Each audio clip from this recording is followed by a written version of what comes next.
బంగాళాఖాతంలో అల్పపీడనం. నిన్న 5వ తేదీ సోమవారము ఆగ్నేయ బంగాళాఖాతంలో ఏర్పడిన ఉపరితల అల్పపీడనం.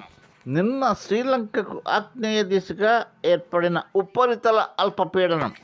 శ్రీలంకకు ఆగ్నేయ దిశగా ఏర్పడిన ఉపరితల అల్పపీడనం మెల్లమెల్లగా వాయువ్య దిశగా కదులుతూ 6, 7, 8వ తేదీల్లో శ్రీలంకకు ఆగ్నేయ దిశగా కేంద్రీకృతమై బలపడి వాయుగుండంగా మారి 10వ తేదీన శ్రీలంకకు తాకనున్నట్టు సమాచారం.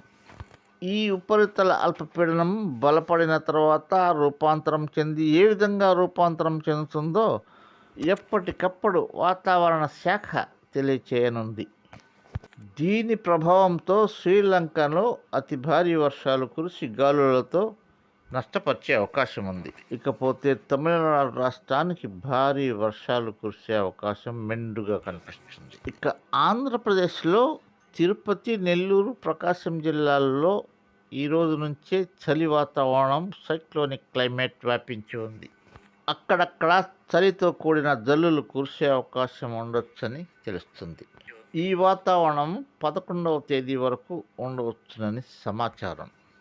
ప్లీజ్ సబ్స్క్రైబ్ చేసుకొని ఒక లైక్ కొట్టి బెల్ ఐకాన్ నొక్కండి. ఒక ముఖ్య విన్నపం, చిన్న పిల్లలను మొబైల్ నుండి దూరంగా ఉంచండి. పొగ త్రాగడం ఆరోగ్యానికి హానికరం.